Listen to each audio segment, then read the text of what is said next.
நம்முடைய வாழ்க்கையில் ஆண்டவர் மறுபடியும் செய்ய போகிற காரியங்கள் எது? யாருக்கு அது மறுபடியும் செய்யப்பட போகிறது?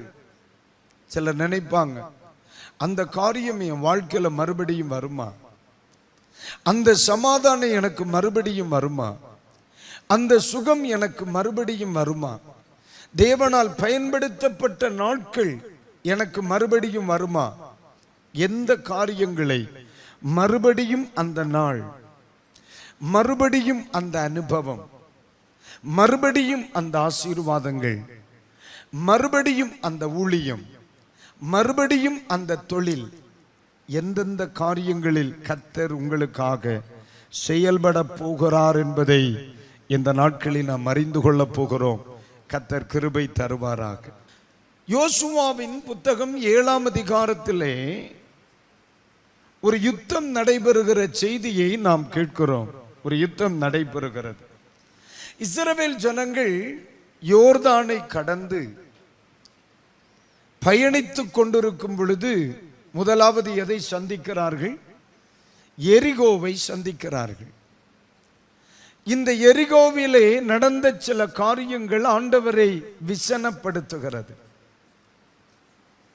எரிகோவில் நடந்த சில சம்பவங்கள் அவர்களை தவறான ஒரு மோட்டிவேஷன், தவறான ஒன்றை செய்வதற்கு வழிவகுக்கிறது.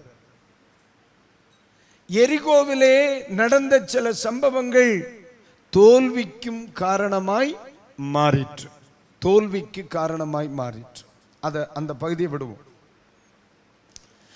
7ஆம் அதிகாரத்திலே வரும் பொழுது 4வது வசனமும் 5வது வசனத்தையும் பாருங்க. அப்படியே ஜனங்கள் ஏறக்குறைய 3000 பேர் அவ்விடத்திற்கு போனார்கள். ஒரு ஆமென் சொல்லுங்க. இது எந்த இடம்? ஆயி பட்டணம். முதல்ல இஸ்ரவேல் ஜனங்களின் அப்போதைய தலைவனாகிய யோசுவா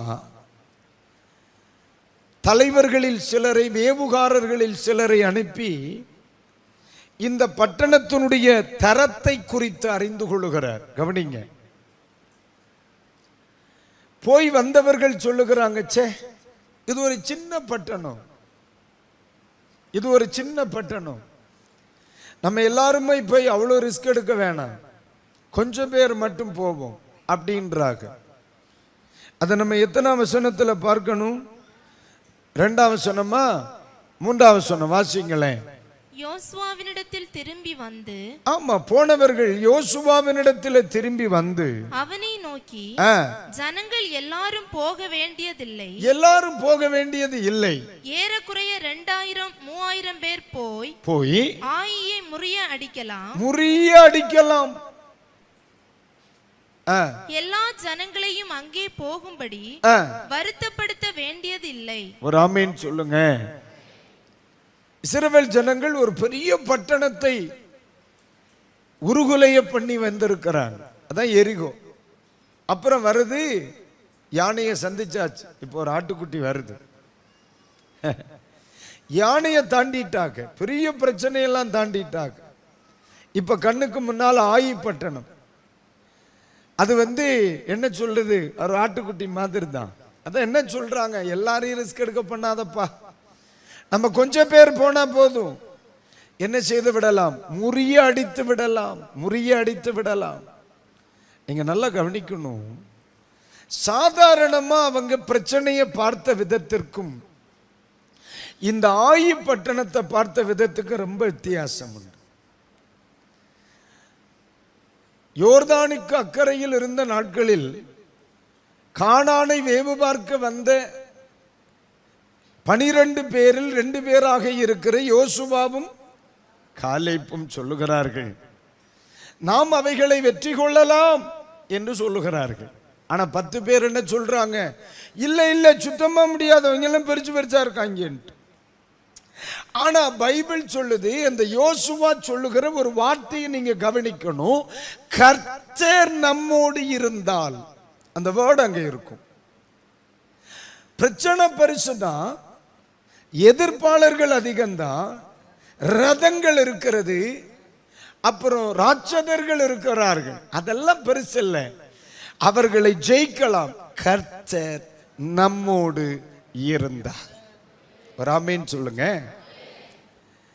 அப்ப இந்த இடத்துல யோசுவா சொல்லுகிற வார்த்தைக்கும் 2-3 வசனங்கள், யோசுவா 7ஆம் அதிகாரம் 2-3 வசனங்களில் இந்த வேவுகாரர்கள் சொல்லுகிற வார்த்தைக்கும் வித்தியாசம் இருக்கு. ஏன்னா யோசுவா அங்க சொல்லுகிறார், கர்த்தர் நம்மோடு இருந்தால் நம்ம என்ன செய்து விடலாம், அவர்களை துரத்தி விடலாம் அப்படின்ற. ஆனா இங்க இந்த வேவுகாரர்கள் சொல்லுகிறாங்க, அவர் இருக்கணும்னு அவசியமே இல்லை. அந்த வேர்டு இருக்கா இல்லையா? எந்த வேர்டு? ஆண்டவர் இருந்தால் வெற்றி கொள்ளலாம் இருக்கா? ஆண்டவர் நமக்கு யுத்தம் செய்தால் நமக்கு வெற்றி கிடைச்சிரும். ஏன்னா இவங்க மனநிலை என்ன, இந்த காரியத்துக்கெல்லாம் ஜெபமே தேவையில்லை, நம்மளே காலால அடிச்சுட்டு வந்துடலாம். பாருங்க, நம்ம மனசுக்குள்ள இது பெரிய ப்ராப்ளம், இது சின்ன ப்ராப்ளம். சிலர் சொல்லுவோம் இது சப்ப மேட்ரும்போம். பார்த்திருக்கீங்களா? இதுவா பெரிய பிரச்சனை பிரதர், இதுவா இது பரவாயில்ல. ஆமீன். இந்த பிரச்சனைக்கு பாஸ்டரை கூட்டு வாசம் இருந்தாத்தே ஆகும். இந்த பிரச்சனையா இது நம்ம ஜெபம் பண்ணாலே ஆகும். இதுவா சப்ப மேட்ரு, இதுக்கு ஜெபமே வேண்டாம், போன தூக்கி அந்த காதை பிடிச்சி அப்படி வெளியறிஞ்சிட்டு வந்துடலாம். அவங்களுடைய பார்வையை நீங்க கவனிங்க. பிரச்சனைகளை தரம் பிரித்து பார்த்த இஸ்ரவேல் ஜனங்கள் ஆயி பட்டணத்தினுடைய பிரச்சனைகளை ஒரு பிரச்சனையாவே எடுக்கலையே. நீங்க நல்லா கவனிங்க. கானானை பார்த்த பொழுது கர்த்தர் கூட இருந்தா ஜெயிச்சிடலான்ட்டான். ஆனா இங்க சொல்றாங்க அதுக்கு அவசியமே இல்லை, நம்ம 4 பேருமே போதும், நம்ம 4 பேருமே போதும். நம்ம சில பிரச்சனைகளை நம்ம ரொம்ப அசால்ட்டா எடுக்கிறது தான் நம்ம செய்கிற ஒரு பெரிய தோத்திரம், தவறு என்பேன். இந்த இடத்துல அது தப்பு இல்லை, ஒண்ணுமே இல்லை தான். ஆனாலும் சிலர் அதை அப்படி நினைக்க கூடாது. அதை தான் நம்ம இன்னைக்கு படிக்க போறோம். இவங்க பார்வையில் அந்த பட்டணம் ஒன்றும் கிடையாது, நம்ம ஜெயிச்சிடலாம். ஆனா அதே நேரத்தில் இவர்கள் அவர்களுக்கு சொன்னது அவர்களால் இவர்களுக்கு நடக்குது. 3ஆம் வசனத்தில் சொல்லுகிறாங்க, நாம் அவர்களை முறியடித்து விடலாம். ஆனா 4ஆம் வசனம் படிங்க. 4ஆம் வசனம், அப்படியே ஜனங்களில் ஏறக்குறைய 3000 பேர் அவ்விடத்திற்கு போனார்கள். அவ்விடத்திற்கு போகிறாங்க. ஆனாலும் அவர்கள் ஆயியின் மனுஷருக்கு முன்பாக முறிந்தோடினார்கள். ஒரு அல்லேலூயா சொல்லுங்க.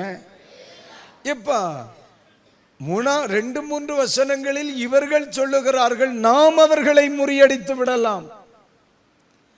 ஆனா 5-6 வசனங்கள், 4-5 வசனங்கள் சொல்லுகிறது, இவர்கள் அவர்களை முறியடிப்பதற்கு பதிலாக அவர்கள் இவர்களை முறியடிக்கிறார்கள். இது முதல் பயணம், இது முதல் யுத்த களம். இப்ப என்ன பிரச்சனைன்னா, இது யோசுவாவினுடைய ஊழியத்துல 3ஆம் பிரச்சனையாக்கும். இப்ப நீங்க நல்லா கவனிங்க.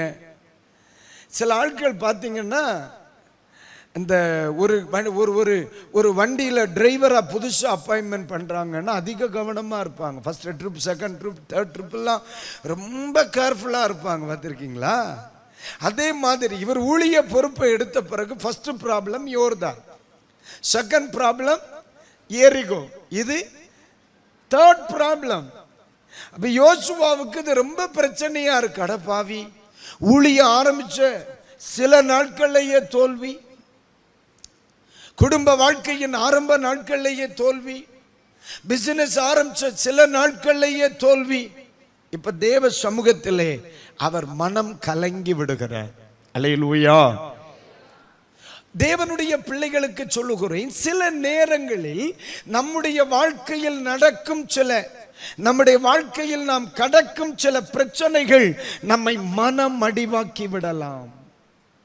ஆனால் இந்த மாதத்திலே தம்முடைய மகன் மூலமாய் கர்த்தர் சொன்ன வார்த்தை, ஆமீன், அப்படிப்பட்டவைகளுக்கு மறுபடியும் ஒரு பயணத்தை தர விரும்புகிறேன்.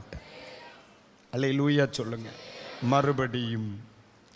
முதல் முறை பயணம் தோல்வி, முதல் முறை பயணம் வருத்தம், முதல் முறை பயணத்தில் நெருக்கம், முதல் முறை பயணத்தில் கஷ்டம். முதல் முறை பயணத்தில் அவமானம், முதல் முறை பயணத்தில் முறிந்தோடுதல், புறமுதுகை காட்டுதல். ஒருவேளை சில தோல்விகள் உங்களை பதட்டப்படுத்தி வைத்திருக்கலாம். ஒரு சில அங்கீகாரமின்மைகள் உங்களை பதட்டப்படுத்தி வைத்திருக்கலாம். ஆண்டவர் கர்த்தர் சொல்லுகிறார், அந்த முதல் பயணத்தை குறித்து கலங்கி கொண்டிருக்க வேண்டாம், மறுபடியும் ஒரு புறப்படுதலை உனக்கு கட்டளையிட போகிறேன் அப்படின்னா. Praise the Lord. அல்லேலூயா. நான் சொல்றது எத்தனை பேருக்கு புரியுது? அல்லேலூயா. முதலாவது ஒரு புறப்படுதல் இருந்துச்சு, அசால்ட்டா. முதலாவது ஒரு புறப்படுதல் இருந்துச்சு, அதெல்லாம் ஒண்ணுமே கிடையாது பிரதர். அந்த மனநிலையில புறப்பட்டாங்க. ஆனால் முதல் பயணம் தோல்வி, முதல் பயணம் தோல்வி, முதல் யாத்திரை தோல்வி, முதல் யுத்த களம் தோல்வி. அதனால சிலர் நினைக்கிறாங்க, நான் யுத்தத்துக்கே லாயக்கு இல்லை, நான் இதை செய்வதற்கே தகுதியானவன் அல்ல, நான் இதை செய்வதற்கே தகுதியானவன் அல்ல என்று உங்களை நீங்களே தகுதியற்றவர்களாய் நினைத்து கொள்ள வேண்டாம். கர்த்தருடைய வார்த்தை சபைக்கு வருகிறது. மறுபடியும் ஒரு புறப்படுதலை, மறுபடியும் ஒரு பயணத்தை, மறுபடியும் ஒரு ஆரம்பத்தை குறிக்க போகிறேன்.